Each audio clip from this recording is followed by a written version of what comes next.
Ang katapatan ko't pag-ibig na wagas ay iuukol ko't aking igagawad at magtatagumpay siya oras-oras.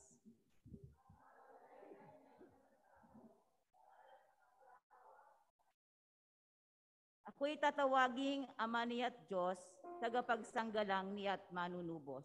Tayo pong lahat, gagamitin ko siyang panganay at hari, pinakamataas sa lahat ng hari. Tayo po ay tumayo sa awit ng pagpupuri.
Tayo po'y manalangin. Banal at makapangyarihan naming Ama, mapagmahal at mapagkalingang Diyos. Maraming salamat po sa iyo sa napakagandang araw na ito na ibinigay mo sa amin. Salamat po, Panginoon, sa ulan na patuloy na dumididik sa aming kapaligiran. Katunayan ng iyong walang hanggang katapatan sa amin na iyong mga anak. Aming Ama, sa umaga pong ito, sa aming pagdako sa iyong banal na sambahan, gayon din po sa aming mga kapatid na nasa sa kanilang mga sariling mga tahanan. Kami po, O Diyos, ay nagpapasalamat at nagpupuri sa iyo, sapagkat kahit po ganitong nandito kami sa gitna ng krisis, hindi mo po hinahayaan na hindi kami magkasama-samang magkakapatid, kahit po online, upang ikaw ay aming dakilain, purihin, pasalamatan, awitan, at makinig ng iyong mensahe sa amin. Dalangin namin, O Diyos, na sana po'y alisin niyo po ang lahat ng mga bagay na maaaring makahadlang para ikaw ay aming mapuri ngayong umaga. Dalangin namin, Panginoon, na maging maayos po sana ang lahat ng mga connections, lalo na po ng aming mga kapatid sa kanilang mga tahanan. Dalangin namin, O Diyos, na sana'y matapos po ang aming pananambahan, na maayos ang kanilang mga connections, gayon din po kami dito sa loob ng iyong sambahan. Panginoon, dalangin po namin ang iyong banal na Espiritu na siyang kumilos sa aming kalagitnaan ngayong umaga. at madama namin ang iyong banal na presensya na lumulukob po sa lahat sa amin, hindi lang po dito sa loob ng sambahan, kundi sa lahat po ng tahanan na ngayon ay kasama namin sa aming pananambahan.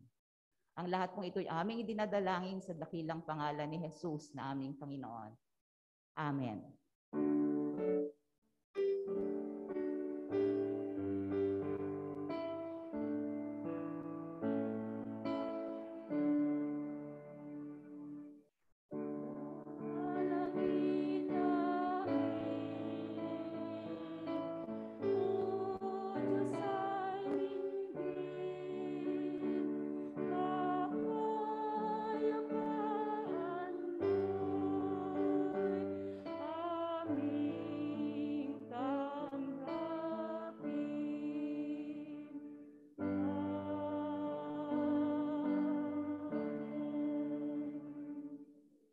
Sabay-sabay po tayo sa sinasampalatayanan. Sinasampalatayanan ko ang Diyos amang makapangyarihan sa lahat. Gumalang ng langit at lupa, ang Jesucristo na anak na bugtong niya, Panginoon natin na sa hiwaga ng Espiritu Santo ay pinanganak ng Birhen Maria. Nagdamdam ng hirap sa katulan ni Poncio Pilato. Tinakbo sa krus, namatay at inilibing. Sa ikatlong araw ay muling nabuhay sa mga patay. Umakyat sa langit at umupo sa kanan ng Diyos, amang makapangyarihan sa lahat. Doon magmumula at paririto upang hukuman ang nangabubuhay at nangamamatay. Sinasampalatayanan ko ang Espiritu Santo, ang banal na iglesyang laganap, ang pagkakaisa ng mga banal, ang kapatawaran sa mga kasalanan, ang muling pagkabuhay ng katawan, at ang buhay na walang hanggan. Amen.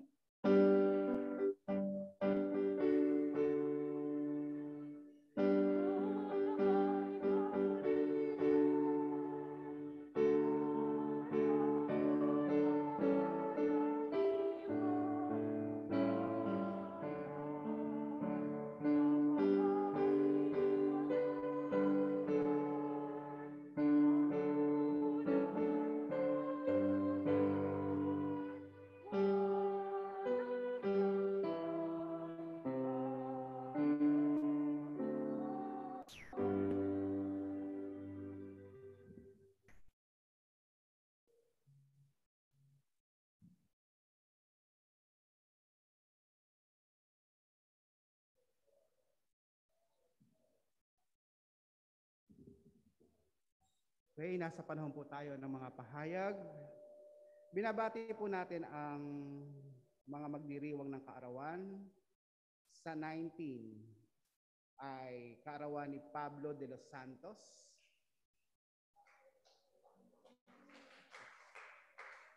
Sa 20 ay si Mark Aren Alberto. At si Queen Gabriela Blanca Flor. 21 si Ellen Graham Javier. At sa 22 ay si Magdalena Javier. 23 si Kerubin Kamitan. At sa 24 ay si Jayril Ordiliano. Okay, awitan natin sila.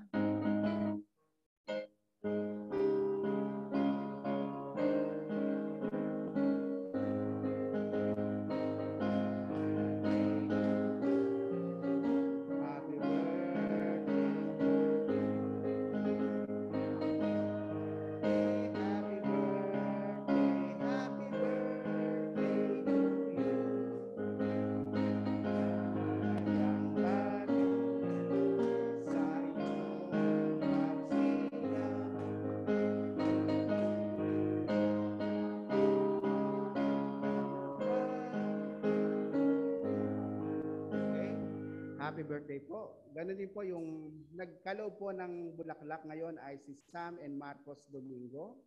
At next Sunday po ang magkakaloob ay si Mark Aren Alberto. Mga gawain po, every Sunday, okay, 2 p.m., 5 to 8 years old, 3 p.m., 9 to 10 years old, 4 p.m., 11 to 12 years old. Every Thursday, 5 p.m., online midweek service via Zoom and Facebook Live. July 19 to 23, 26 to 30, Bullpack Kids Virtual BCS 2021. Ang tema po ay Living for Shalom. And then, bukas na po mag-uumpisa ang PCUMC Kids Bullpack CE Facebook. July 18 to 23, 26 hanggang 29, Youth Online BCS 2021. Ang tema po ay Living for Shalom at 6 p.m. At start na po ito mamaya, ages 13 to 24 years old. Okay? Meron pa? Tayo manalangin. Dakilang Diyos, salamat po muli sa araw na ito na binigay niyo sa amin. Na minsan pa ay pwede kaming magpasalamat sa iyo. Salamat po, Panginoon, sa iyong patuloy na biyaya, pag-iingat sa mga anak mo na nagdiriwang ng kaarawan. Salamat po na ito isang araw ng pagpapasalamat, pagbabalik tanaw sa kagandahan loob mo sa kanilang buhay. Ngayon po, dinadalangin namin ang mga gawain ng aming iglesia through online and virtual. Tunay nga po, Panginoon, na pagyamanin mo nga po at ikaw ang Diyos ang patuloy na manguna, na pagbuklurin mo kami sa kabila ng aming paghiwa-hiwalay. Ingatan niyo nga po ang bawat isa sa banta ng COVID-19 at tunay nga po na ikaw ang Diyos ang magprotekta sa amin upang magampanan namin ang aming tungkulin ng paglilingkod at pagsamba sa iyo. Sa pangalan ni Jesus, Amen.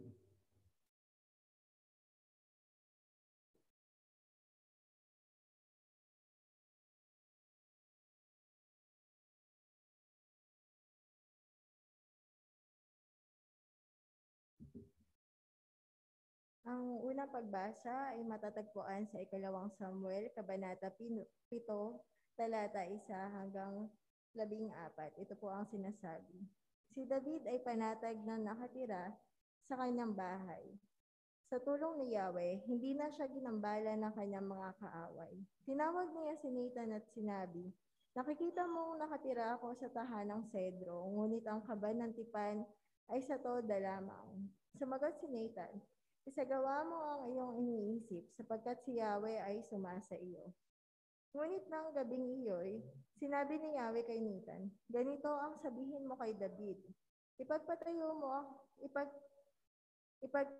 mo ba ako ng tahanan mula nang ilabas ko ang Ehipto sa Israel? Wala pa akong bahay na masasabing sa akin. Hanggang ngayon toda pa ang aking tahanan. Kahit lagi akong kasama ng Israel, wala akong sinabing anuman sa sino mang hukom tungkol sa tahanang sedro na dapat kong tirahan. Gayong ako ang pumili sa kanila upang mamahala sa aking kawan. Sabihin mo rin sa lingkod kong si David ang salitang ito ni Yahweh. Inalis kita sa pagpapastol ng tupa upang gawing pinuno ng bayang Israel. Kasama mo akong saan mang dako, at lahat mong mga kaaway ay aking nilipol. Gagawin kong dakila ang iyong pangalan tulad ng mga dakilang tao sa daigdig. Bibigyan ko ang Israel ng kanyang lupa at doon ko patitirahin. Wala nang gagambala sa kanila roon. Wala nang aalipin sa kanila tulad ng nauna. Buhat nang maglagay ako ng hukom nila. Magiging payapa ka sapagkat wala nang gagambala sa iyo. Bukod dito, akong si Yahweh ang nagsasabi sa iyo, patatatagin ko ang iyong sambahayan. Pagkamatay mo, isa sa iyong mga anak ang ipapalit ko sa iyo. Patatatagin ko ang kanyang kaharian. Siya ang magtatayo ng templo para sa akin at sa kanyang angkan. Magmumula ang maghahari sa aking bayan magpakailanman. Kikilalanin ko siyang anak at ako na may magiging ama niya. Parurusahan ko siya tulad ng pagpaparusa ng ama sa nagkakasalang anak.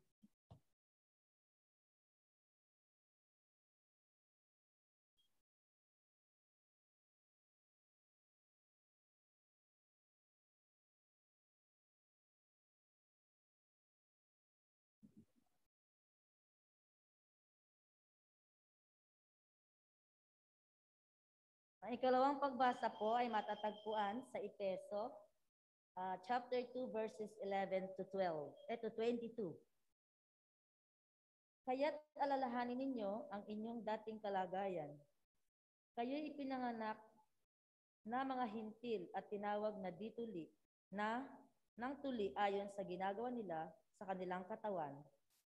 Alalahanin ninyo na noong panahong iyon, hiwalay kayo kay Kristo, hindi kabilang sa bayang Israel, at di saklaw ng matipang nasasalig sa mga pangako ng Diyos. Nooy nabubuhay kayong walang pag-asa at walang Diyos. Ngunit ngayon, dahil sa inyong pakikipag-isa kay Kristo Jesus, kayong dating nasa malayo ay nailapit sa pamamagitan ng kanyang kamatayan. Pinagkasundo niya tayo, kaming mga Hudyo at kayong mga hintil ay kanyang pinag-isa.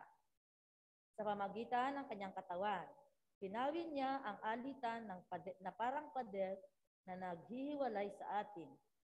Pinawalang bisa niya ang kautusang bawang mga utos at tuntunin upang pag-isahin sa kanya ang dalawang bayan at maghari ang kapayapaan. Sa pamamagitan ng kanyang kamatayan sa krus, winasak niya ang alitan ng dalawang bayan, kapwa pinanumbalik sa Diyos at pinagbuklod sa iisang katawan. Naparito si Kristo at ipinangaral sa lahat ng ang mabuting balita ng kapayapaan sa inyong mga hintel na malayo sa Diyos at sa mga Hudyo na malapit sa Kanya. Dahil kay Kristo tayo kapwa malapit sama sa pamamagitan ng Espiritu. Sa makatwid, hindi kayo dayuhan o taga-ibang bansa, kundi kababayan na mga hinirang ng Diyos at kabilang sa kanyang sambahayan. Kayo'y itinayo rin sa saligan ng mga apostol at mga propeta na ang batong panulukan ay si Kristo Jesus. At sa pamamagitan niya, nagkakaugnay-ugnay ang bawat bahagi ng gusali at nagiging iisang templong banal. Dahil din sa inyong pakikipag-isa sa Kanya, kayo may kasama nilang naging bahagi ng tahanan ng Diyos sa pamamagitan ng Espiritu.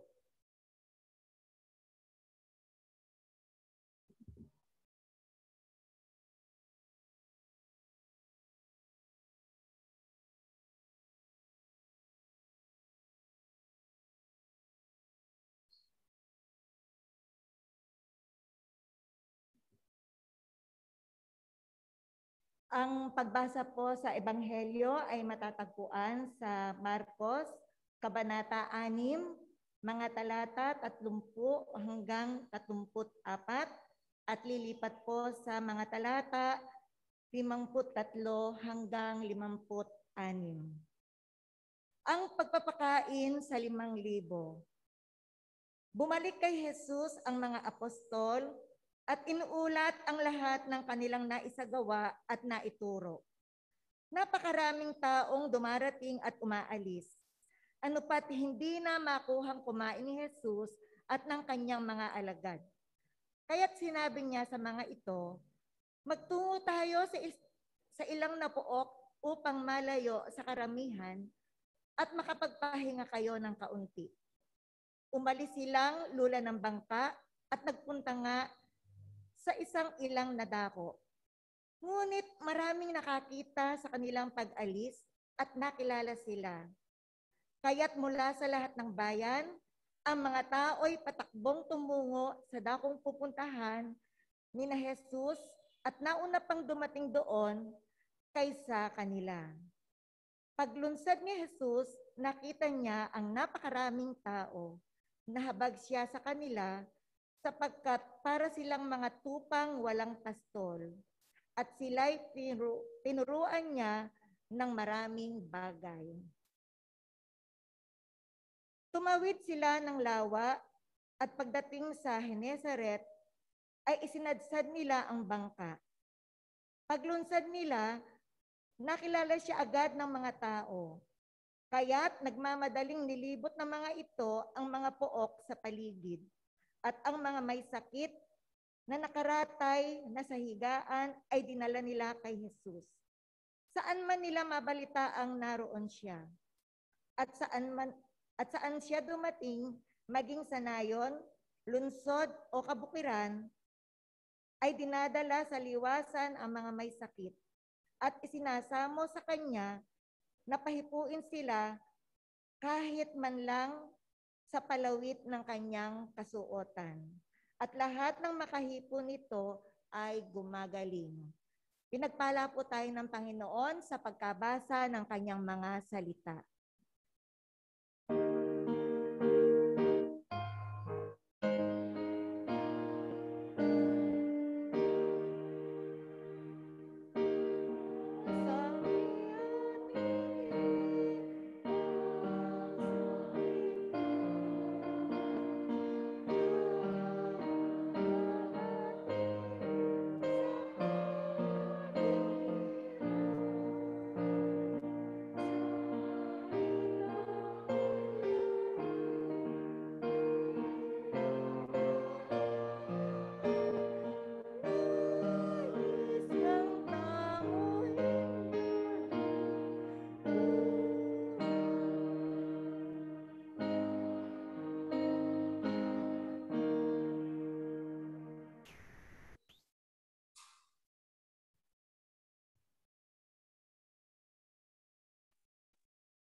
Praise.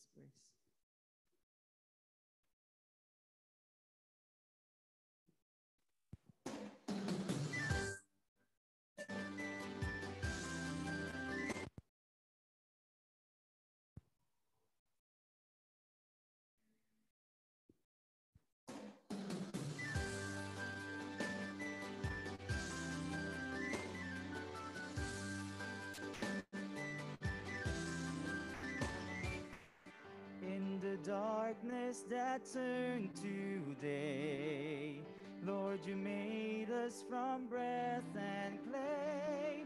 With thanksgiving and praise we say that we are yours. From our bondage you set us free to discover our dignity. Made us your own for the world to see that we are yours. Though our journey's uncertain, be our life and our way. Be our truth now and show us who we are, Lord, we pray. Gather us into your love, oh Lord. Make us your people. Take us and hold us. Break us and mold us in your love, in your love. Send us your spirit, oh Lord our God. Make us your own. Seek out and find us. In your love bind us, for we are yours. We are yours.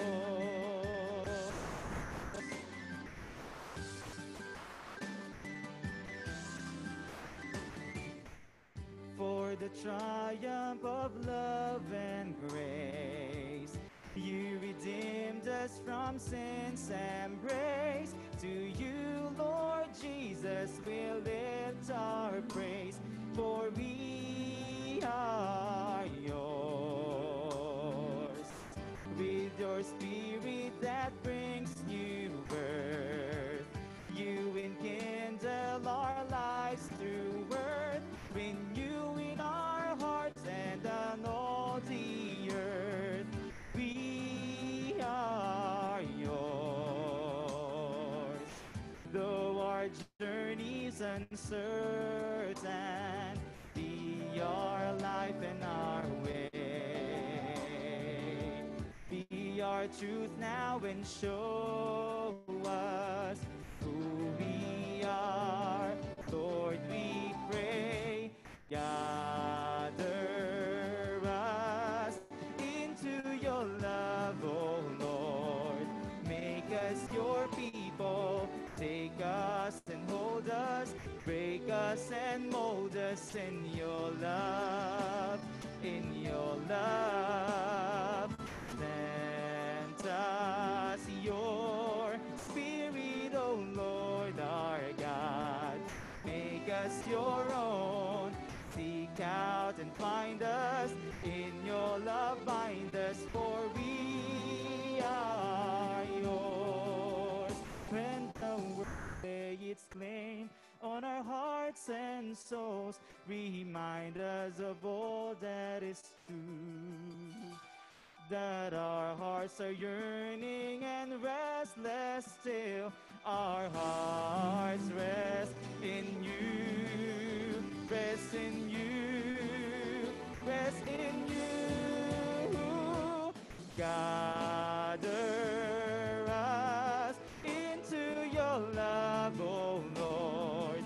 Make us your people. Take us and hold us. Break us and mold us in your love.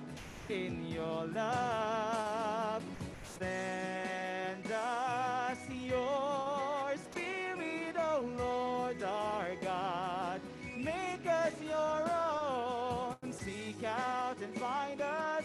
In your love bind us, for we are yours. For we are yours. For we are yours, oh Lord.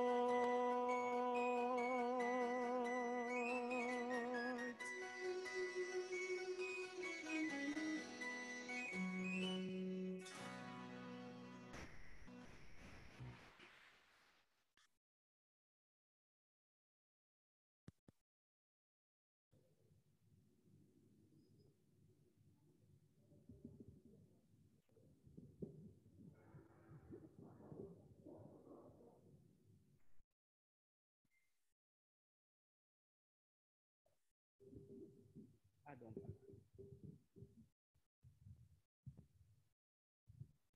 Ayan. Baba pa konti. Okay.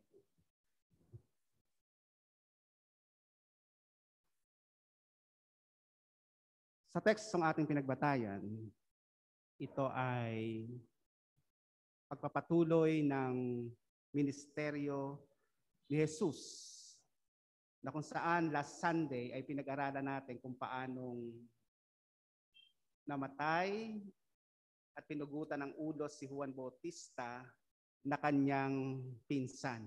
No? Makita natin sa ating text sa pinagbatayan ay matapos na mailibing si Juan Bautista, ay nagpatuloy ang kanyang ministry. Ang pagpapakain, ang pagpapagaling sa napakaraming tao. At marahil ay nagdaramdam pa si Jesus. Masakit sa kanya ang nangyari tungkol kay Juan Bautista na naghanda ng kanyang lalakaran. Hindi pa siya, nag-iimo pa siya, no? Nag-i-emote pa siya. Pero kailangan niyang ituloy ang kanyang ministeryo, ang pangangaral. Sa kanya ay yung nararamdaman ay secondary na lang. Ano, hindi siya matagal mag-move on. Sandali lang. Ano? Dahil masakit man ang nangyari sa pagkamatay ng kanyang forerunner na si Juan Bautista, ay tuloy ang buhay, tuloy ang ministry. Kaya't ito yung isang magandang bagay kay Jesus, no? Sineset aside niya yung kanyang feelings. no? At siya ay madaling nagmo-move on sa mga masasakit na nangyari sa kanyang buhay. Kaya nga sila ay sinundan ng napakaraming tao. At makikita natin dito na kahit saan sila magtungo, ay napakaraming tao ang sumusunod sa kanila. Kaya nga, para sila ay makapagpahinga, sabi doon, lumulan sila sa isang bangka at nagpunta sa isang ilang na dako. Subalit pagdating nila doon sa dako na kanilang pupuntahan upang makapagpahinga, ay nauna pa sa kanila ang napakaraming tao. Talagang sinusundan sila dahil nabalitaan ng mga taong ito yung kanyang mga himalang ginawa, yung mga kababalaghan and sign and wonders na kanyang ginawa. Kaya nga ito'y parang apoy na kumalat sa napakaraming tao, kaya siya'y sinusundan ng napakaraming tao. Itong marahil ang isa sa isang bagay na makikita natin na attraction ni Jesus. Ang tao pag nakabalita ng milagro, ng kababalaghan, ng miracle, talagang dudumugin. Ano? At sa makabagong panahon, ganun din. Ano? Pag ang nakabalita ng mga nagbibilagro, mga apparition, ang mga tao, kahit gaano kalayo, kahit nasa bundok pa, yung nakita nilang himala, pupuntahan nila yon. Ano? Nakarinig ng sumasayaw na Santo Niño, nakarinig ng tubig na nagpapagaling, birhen na nagpapakita, hindi mo na kailangang manawagan, kundi kusa itong pupuntahan ng napakaraming tao. Kaya nga, ganun din, ng kanyang kapanahunan, nang mabalitaan ito ng napakaraming tao tungkol sa kanyang ginawa, bumubuhay ng patay, nagpapagaling ng may sakit, nagpapalakad ng lumpo, nagpapakita ng bulag. Ito yung mga bagay na umakit sa kanila upang sumunod kay Jesus. Pero hindi ninanais na Jesus na siya'y pagpiestahan dahil sa miracle. Sapagkat hindi naman iyon yung talagang pakay niya. Ano? Pero dahil nga ang tao ay curious sa mga ganung bagay, makita natin dito na ito yung nangyari dito sa ating tekstong pinagbabatayan. Makita natin dito na si Jesus ay always on the go, ano? Lagi siyang umaalis, ano? Always in a hurry. Lagi siyang nagmamadali.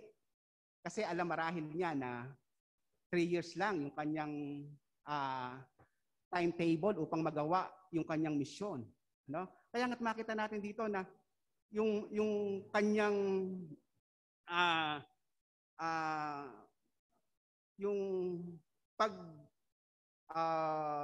yung panahon ay kanyang hinahabol upang magampanan niya yung kanyang tungkulin. No? Kuminsan kasi tayo,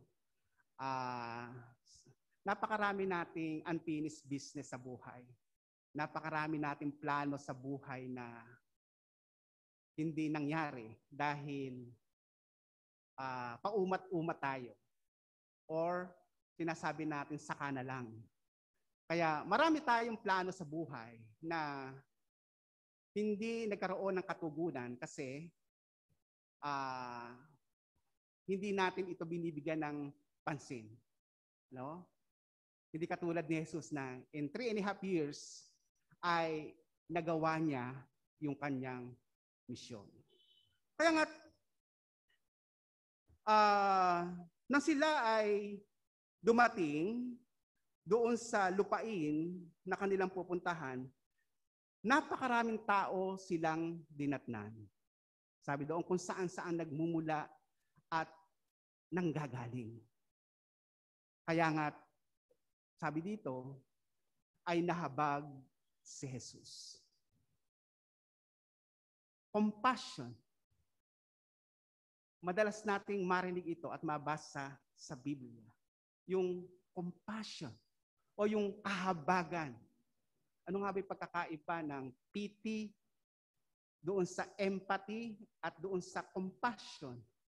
Yung pity, yung pagiging sa isang tao, kung nakikita mo na siya ikaawa-awa, alam mo lang na unfortunate siya, alam mo lang na siya ay hindi binigyan ng pagkakataon na magkaroon ng magandang buhay.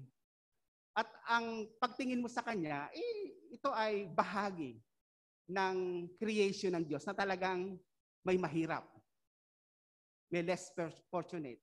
No? Pero wala kang gagawin para yung tao na yon ay ma-alleviate sa kanyang kalalagayan.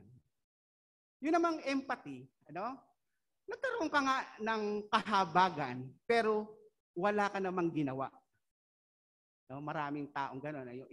Yung empathy ay madalas nating maramdaman, pero hindi naman tayo gumagawa ng paraan upang yung kanyang kalalagayan ay maparam. Halimbawa, dumalaw ka sa may sakit, alam mo yung may sakit ay nangangailangan ng tulong, nangangailangan ng panggamot, pero nahabag ka lang, naawa ka lang, pero hindi ka naman dumukot para bigyan siya ng pambili ng gamot. Ibig sabihin ay nagkaroon ka lang ng isang damdamin, pero wala itong reaction.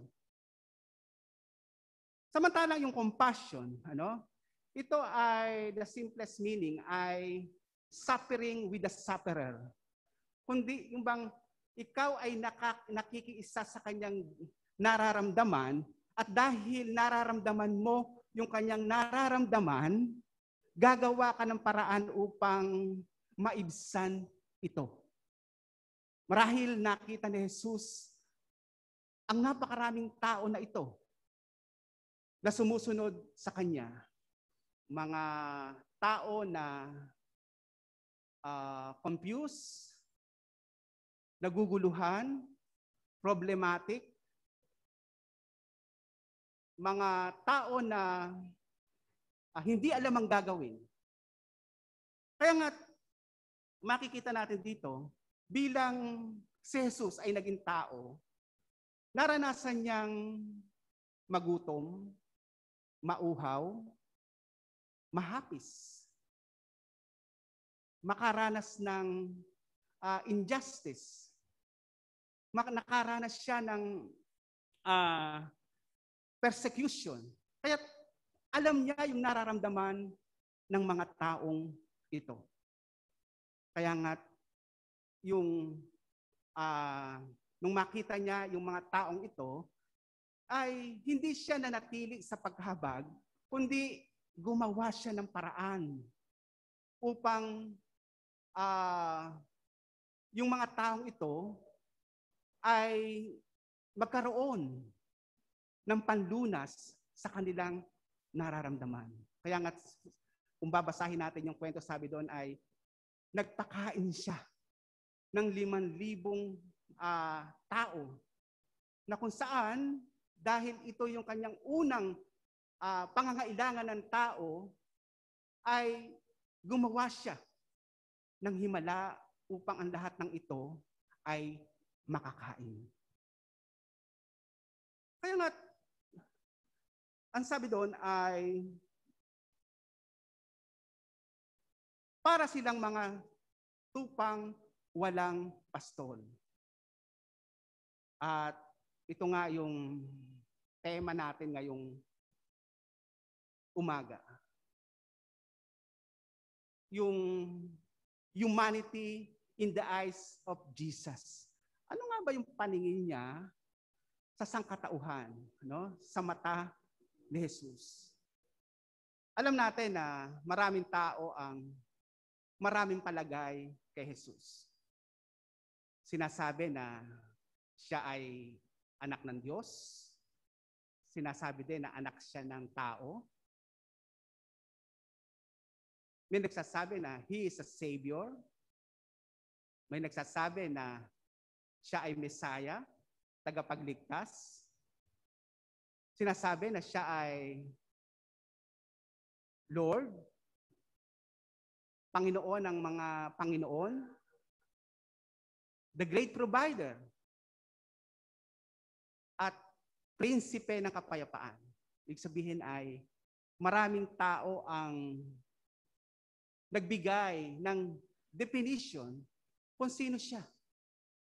Pero sa mata ni Jesus, ano yung nakikita niya sa napakaraming taong sumunod sa Kanya? Ang nakita niya, sabi doon ay, para silang mga tupang walang pastol. No? Alam natin na iba yung kung saan tumitingin ang Panginoon. Ano? Noong pinipili si David bilang hari, ang sabi niya hindi ako tumitingin sa panlabas na kaanyuan ng tao, kundi ako'y tumitingin sa puso, sa panloob. Yun ang Diyos. Hindi siya tumitingin sa panlabas. Sa puso siya tumitingin ng tao.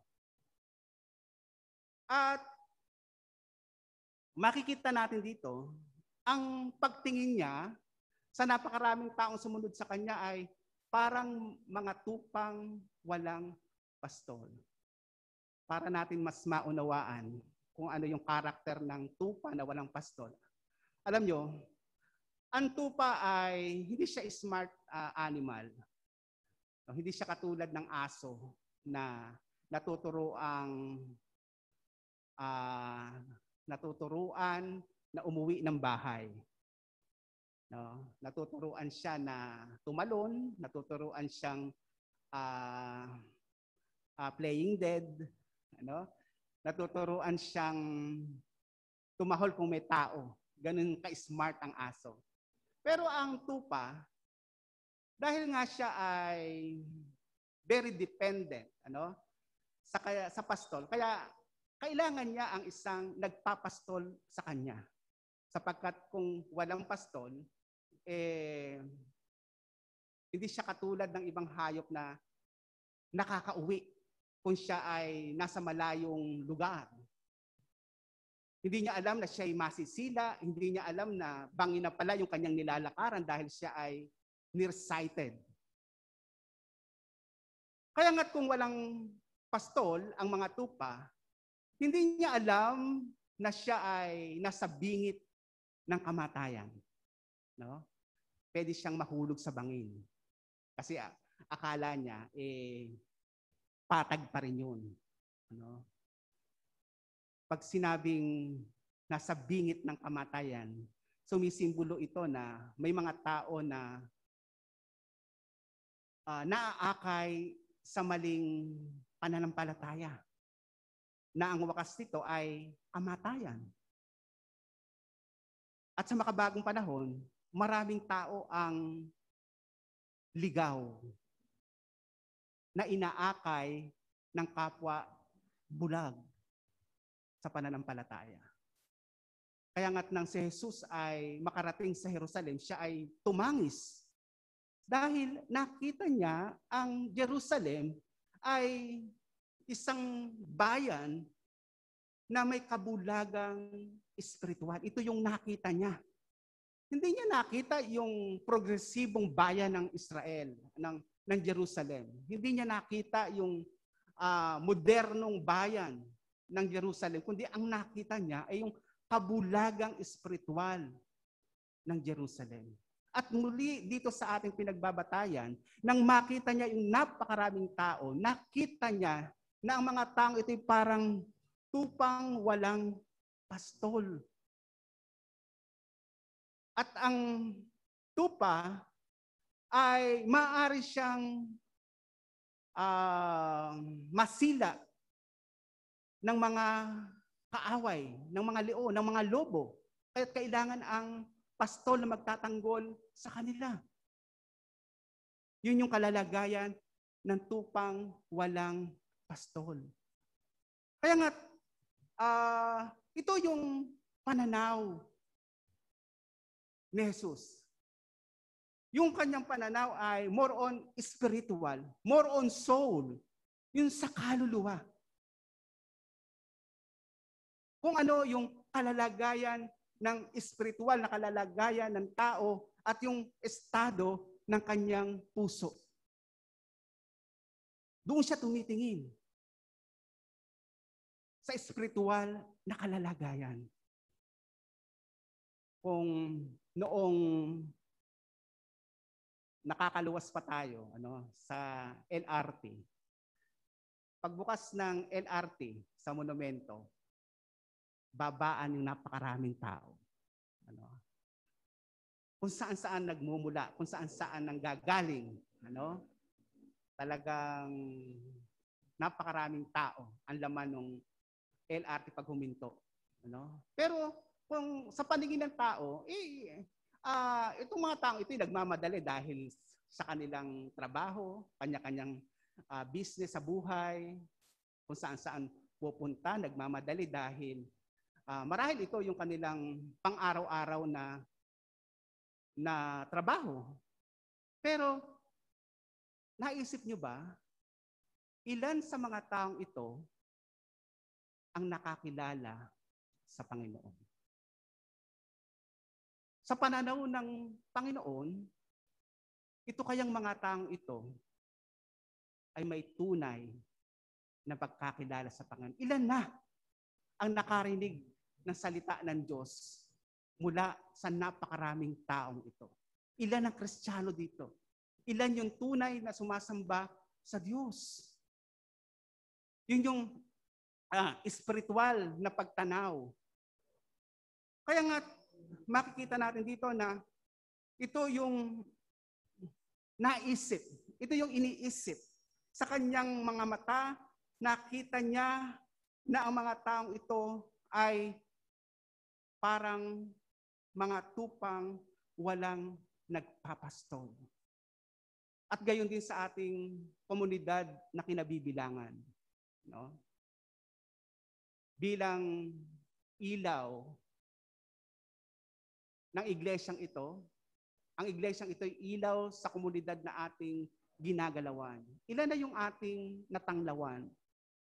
Ang iglesyang bang ito ay nagsisilbing liwanag upang sila'y makakilala sa Panginoon. Kaya nga, ito yung nakita ni Jesus sa mga taong ito na kanyang dinatnan. Nandoon yung compassion.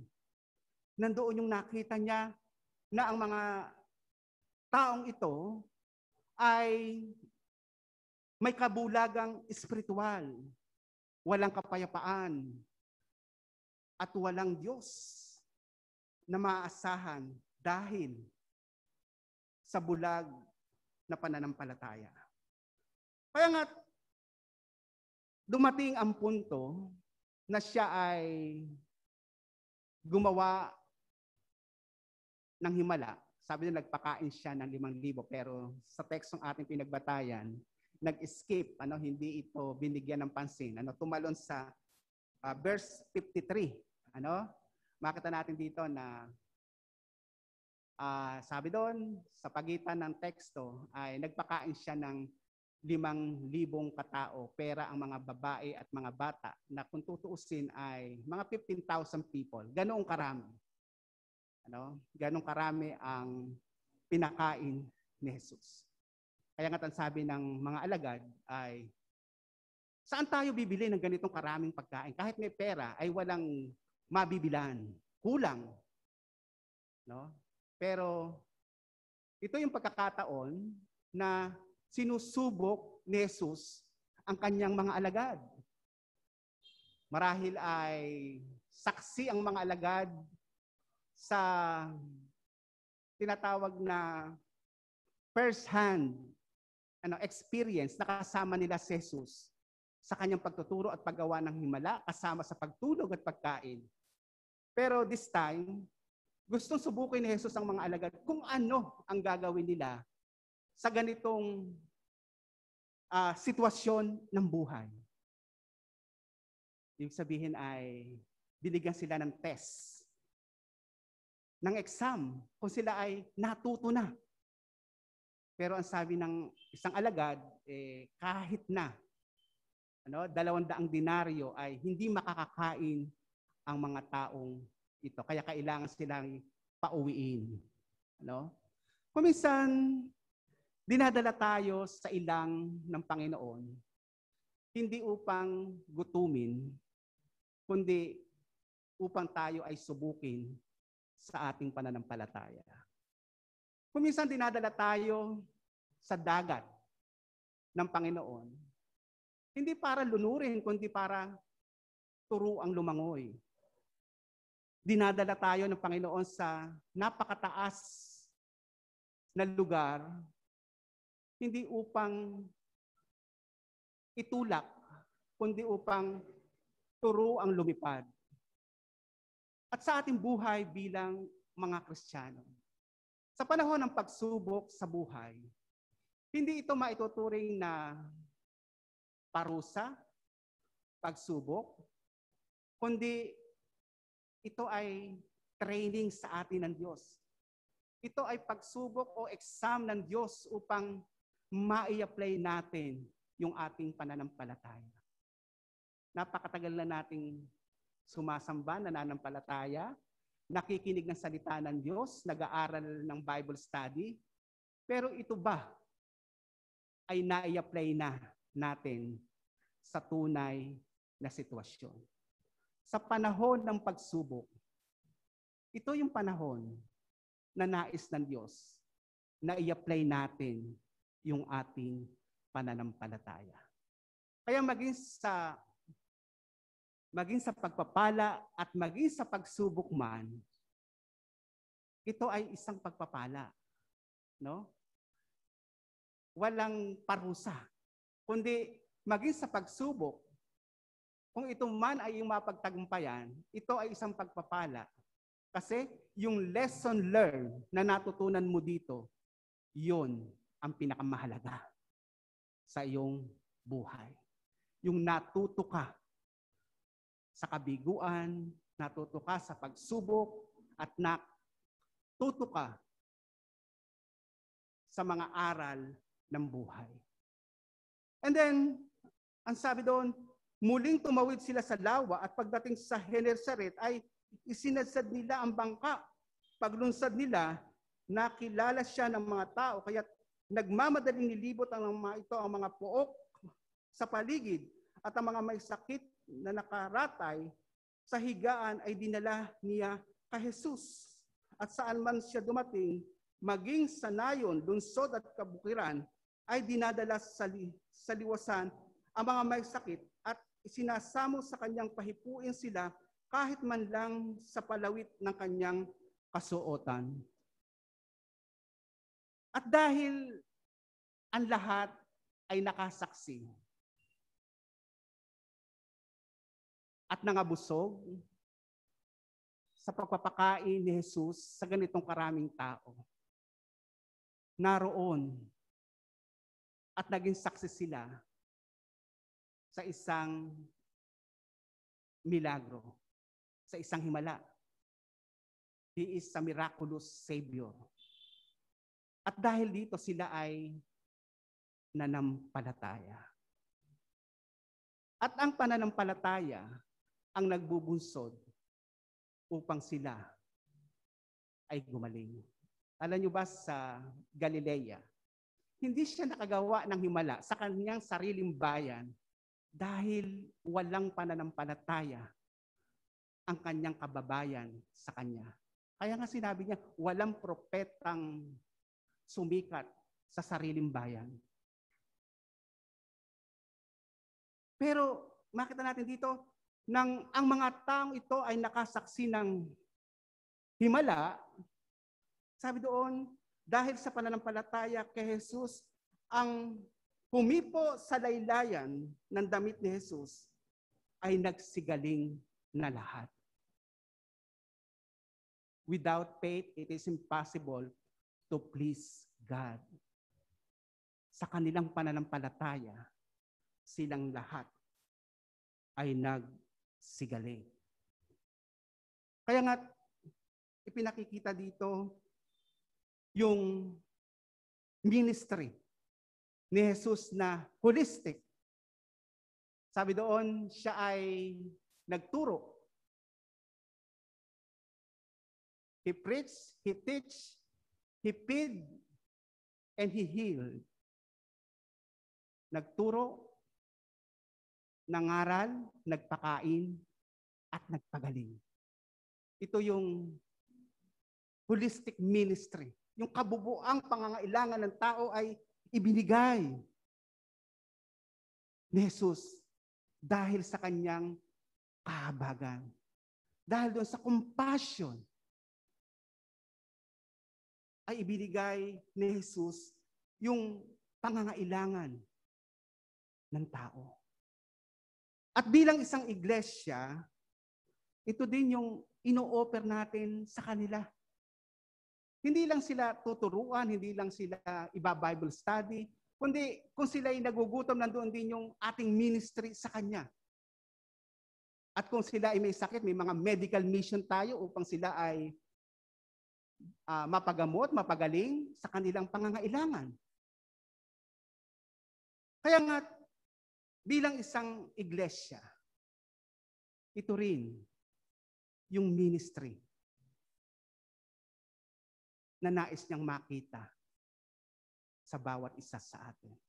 Subalit kailangan yung maramdaman natin na tayo ay nakikiisa sa kanilang damdamin. Nakikiisang damdamin tayo sa kanilang nararamdaman. Nag-uumpisa ito doon sa compassion o kahabagan na maramdaman natin yung kanilang nararamdaman sa kanilang buhay. Mga kapatid, tunay nga po na bilang mga Kristiyano, tayo ang mga kamay, mga paa, mata, at tenga ni Jesus sa makabagong panahon. Ipinasa na sa atin. At yung kapangyarihan ng Banal na Espiritu na nasa atin ngayon, ito ang magbibigay sa atin ng kapangyarihan upang yung kanyang nagawa ay magawa rin natin. Sa pangalan ng Ama, ng Anak, at ng Espiritu Santo. Amen.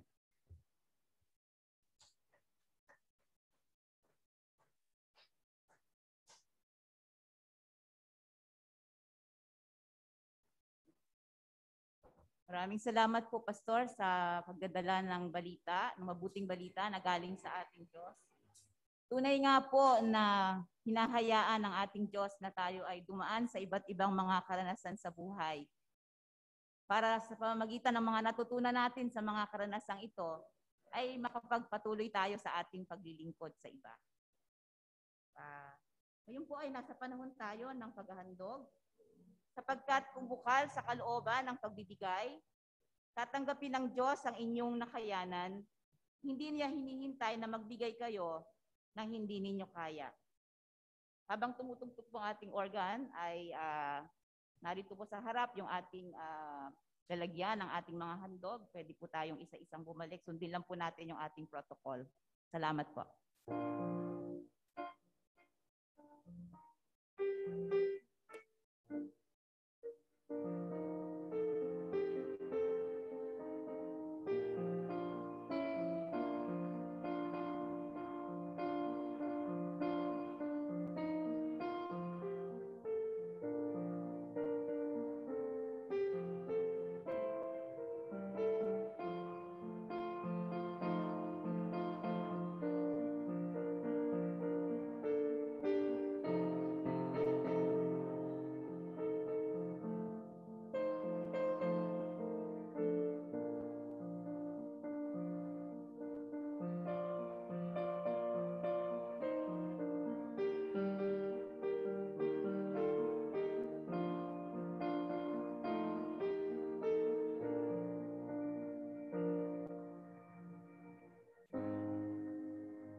Dakilang Diyos, salamat po sa iyong mga pagpapala, bahagi ng aming tinatangkilik na muli lamang ipinagkakaloob sa iyo. Tunay nga po na basbasan mo ito, tanggapin sa ikalalago na iyong gawain at ng iyong misyon. Amen.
Tayo manalangin. Dakilang Diyos, maraming po salamat sa umagang ito na binigay mo sa amin. Na minsan pa ay masamba ka namin sa Espiritu at katotohanan. Salamat po, Panginoon, sapagkat sa kabila ng pandemic, may paraan, Panginoon. Salamat po, Panginoon, sa makabagong technology na binigay mo upang ang aming naisin na makasamba sa iyo sa Espiritu at katotohanan ay magkaroon ng katagumpayan. Dakilang Diyos, narito ang bawat isa. Tunay nga po na salamat sa iyong patuloy na pag-iingat sa bawat isa sa amin. Kung kaya kami narito ay dahil pinoproteksyonan niyo kami. Salamat po, Panginoon, sapagkat ikaw ang aming Panginoon na makapangyarihan sa lahat, na makagagawa ng lahat ng bagay. Tunay nga po, Panginoon, na makita sa aming buhay ang iyong kapangyarihan, na ikaw'y magliwanag sa aming mga buhay, na ikaw ang makita sa aming mga buhay. Dakilang Diyos, tunay nga po na gamitin niyo nga po ang bawat isa na maging instrumento ng iyong ministeryo, ng iyong pagpapala, ng iyong pag-ibig para sa iba. Tunay nga po na ikaw ang Diyos ang patuloy na mangusap sa aming mga buhay. Na sa ganitong pagsubok sa aming mga buhay, ito ay isang pagsusulit, Panginoon, kung maia-apply namin ang aming pananampalataya. Nasa sitwasyon kami, Panginoon, na sa kalalagayang ito, Panginoon, na hindi namin alam ang gagawin.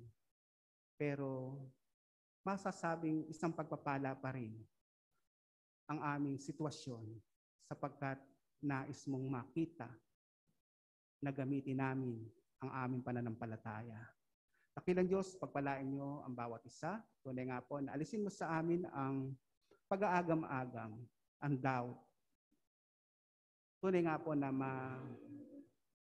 ikaw ang makita namin, Panginoon, sa gitna ng mga bagay na aming nararanasan. Tunay nga po, Panginoon, na patuloy namin tayuan yung mga salita na ikay Diyos na hindi nagbabago sa aming mga buhay. Gayun din po, Panginoon, sa mga kapatid namin nakikinig, nanonood, nasaan man sila, alam namin, Panginoon, na ikaw ang Diyos ang aabot sa kanila.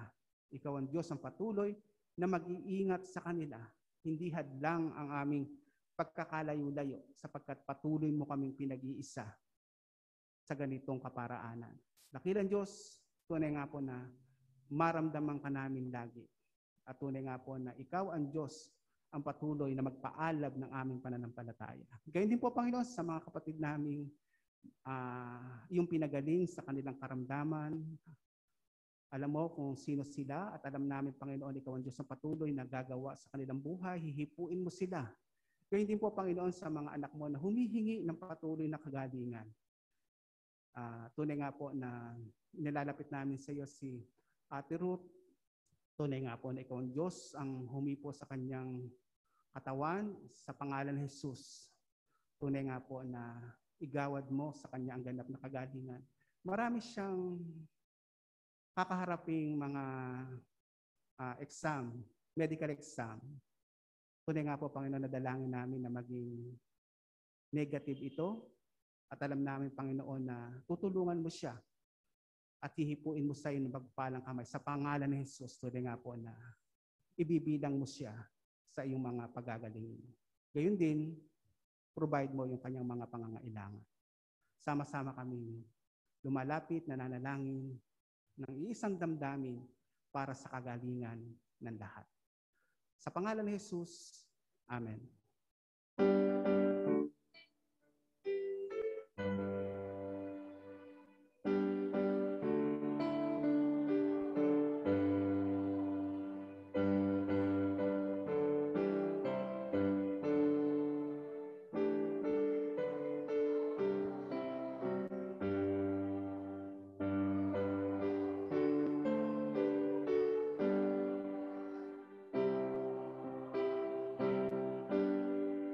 At ngayon, tanggapin natin masaganang habag, pagpapala, pag-ibig ng Diyos Ama, ang patuloy na pakikipisan, pagtuturot kaaliwan ng Banal na Espiritu sa ating kalagitnaan, at ang patuloy na pagliligtas sa Kristo na ating Panginoon, mula pa ng una, ngayon at magpakailanman.